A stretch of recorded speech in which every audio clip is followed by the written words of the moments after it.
Hello super hero lovers, আজ আমি হাজির হয়েছি মার্বেল অ্যানিমেশনের সিরিজ এক্স-ম্যান 97 এর এপিসোড 4 এর এক্সপ্লেন নিয়ে। যদি আপনারা এর আগে 3টি এপিসোড না দেখেছেন তো আগে সেগুলো দেখে ফেলুন, আর এইদিকে চলুন শুরু করি আজকের এই নতুন ভিডিওটি। এপিসোড শুরু হয় জুবিলির জন্মদিনের সাথে। সে এখন 18 বছরের হয়ে গেছে আর সে আজকের এই দিনটিকে স্পেশাল ভাবে সেলিব্রেট করার চিন্তা ভাবনা করে।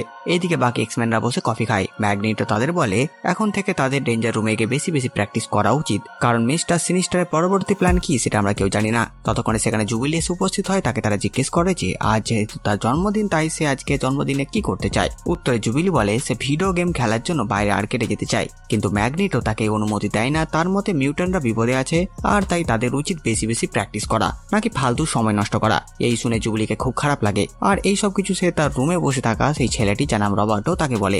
এদিকে আমরা জানতে পারি সাইক্লোপ জিন গেছে ইউএনএ, কারণ সেখানে সরকাররা মিউট্যান্টদের জন্য একটা আইন পাস করতে চলেছে, কারণ জিনোস আইল্যান্ডে যেহেতু মিউট্যান্টরা থাকতে চলেছে তার জন্য। তখন রবার্টোর নজর জুবিলির পেছনে টেবিলে রাখা সে ভিডিও গেমের উপরে পড়ে আর সে জুবিলিকে বলে তুমি কি সত্যি ভিডিও গেম খেলতে চাও। জুবিলি ঘুরে ভিডিও গেমটি দেখে, কিন্তু এটি তার ভিডিও গেম না, কিন্তু সে তবুও গেমটি প্লে করে আর বসে পড়ে রবার্টের সাথে সেটি খেলার জন্য।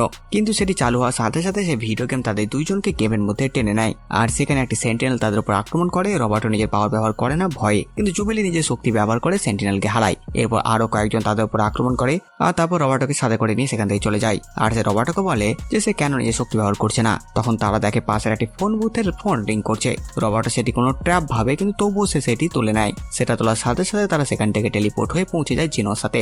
এখানে আবার তাদের উপর আক্রমণ হয় আর এখানে তাদের সাহায্য একজন করে। আর এতক্ষণে জুবিলি বুঝতে পারে তারা ভিডিও গেমের মধ্যে আছে। ততক্ষণে সেখানে মোজো এসে উপস্থিত হয়, যে একজন এলিয়েন আর সে interdimensional alien TV producer. আর সে এই গেম তার অডিয়েন্সের জন্য বানিয়েছে আর এই গেম শো তার অডিয়েন্স এলিয়েনরা দেখছে। আর সে জুবিলি ও রবার্টোকে বলে তোমরা যদি বেঁচে থাকতে চাও তাহলে তোমাদেরকে গেম খেলতে হবে আর নেক্সট লেভেলে গিয়ে গেমটি শেষ করতে হবে। ওদিকে এলিয়েনরা এই গেমে লাইভ স্ট্রিম দেখছে। হ্যাঁ, এটাকে সেই সময় লাইভ স্ট্রিম বলা যেতেই পারে। সাথে সাথে মোজো এটাও বলে যদি তোমরা গেম শেষ না করো আর যদি গেমের মধ্যে তোমরা কেউ মরে যাও তাহলে তোমরা আসল পৃথিবীতেও মরে যাবে।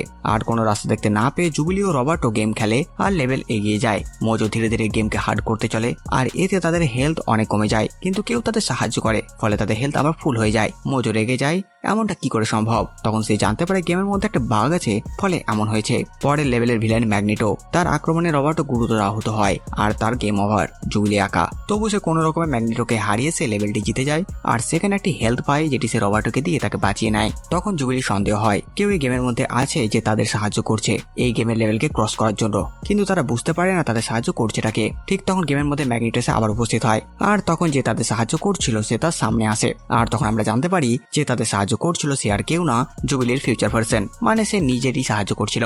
আর এটার কারণ হচ্ছে মোজো জুবিলির কিছু কপি বানিয়েছিল এই গেমের জন্য, আর সেই কপিগুলোর মধ্যে একটি কপি গেমটি পুরোপুরি কমপ্লিট করে নেয়।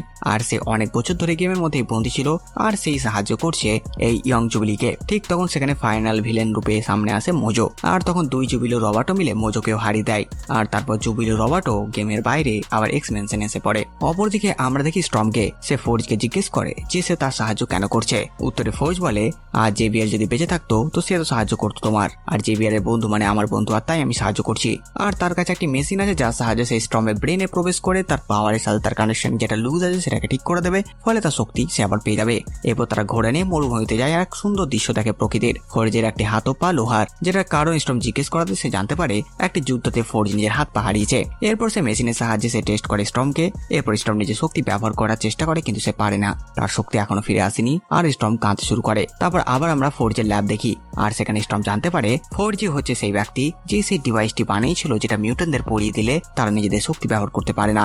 যা জেনে স্টর্ম অনেক রেগে যায়। ফোর্জ জানায় সেটি কেবলমাত্র বদমাস ও ডেঞ্জার মিউট্যান্টদের আটকাবার জন্য বানিয়েছিল, কিন্তু তার এক সাথী সায়েন্টিস্ট এটির আইডিয়া চুরি করে নেয় আর সরকারকে দিয়ে দেয়। এই সব কিছু শুনে স্টর্ম সেখান থেকে রেগে চলে যায়। এরপর স্টর্ম ঘোড়া নিয়ে এগিয়ে যায় সেখান থেকে পালাবার জন্য, আর তখন তাকে একটি বড় শয়তান পেঁচা ধরে নেয় আর স্টর্ম আবার গিয়ে ফোর্জের বাড়িতে পড়ে। সেখানে সেই পেঁচাটি ফোর্জকে মেরে ফেলা স্টর্মকে সাথে করে নিয়ে যায় আর তাকে বলে যে তুমি আমার খাবার। আর এখানে এই 4 নাম্বার এপিসোডটি শেষ হয়ে যায়। তো বাস বন্ধুরা, এই ভিডিওতে এতটুকুই। আপনারা কমেন্ট করে জানান ভিডিও আপনাদের কেমন লাগলো। সাথে সাথে আমার এই কাজ যদি আপনাদের ভালো লাগে ভিডিও লাইক এন্ড সাবস্ক্রাইব করে দেবেন। তো আমি আসতে পারি নতুন ভিডিও নিয়ে। আমি প্রিন্স সালমান, আপনারা দেখছিলেন বাংলা মুভিজ।